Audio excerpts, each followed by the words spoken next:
எல்லாருக்கும் வணக்கம். என் பேர் கணபதி. இது எழில் அரிசி மண்டி. பொதுவா பார்த்தீங்கன்னா, எல்லா மக்களும் ஒரு நல்ல பொருள தேடி வாங்கி சாப்பிடணும்னு ஆசைப்படுறாங்க.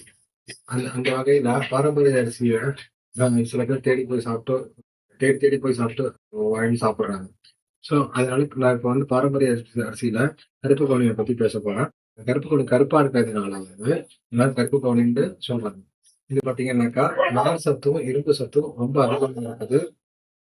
ஆந்தோசியனின்ங்கிற ஆன்டி ஆக்சிடென்ட் வந்து இருக்கிறதுனால கேன்சர் வராம இது தடுக்கிறதுக்கு ரொம்ப உதவியா இருக்குது. சர்க்கரை நோய் வராம தடுக்குது. இன்னொன்னு பார்த்தீங்கன்னாக்கா, உடல் எடையும் ரொம்ப குறைக்குது. இது எப்படியெல்லாம் சாப்பிடலாம்னு பார்த்தீங்கன்னாக்கா, இனிப்பு பொங்கல் வச்சு சாப்பிடலாம்.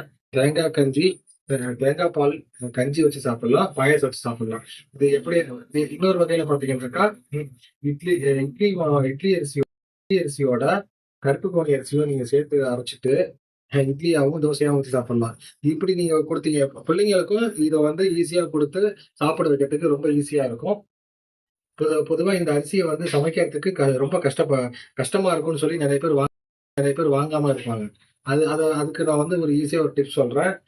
அரிசி வாங்கிட்டு ஒண்ணும் பாதியுமா மிக்ஸியில அரைச்சுக்கிட்டு 8 மணி நேரம் ஊற வச்சு நீங்க சமைச்சு சாப்பிடலாம்.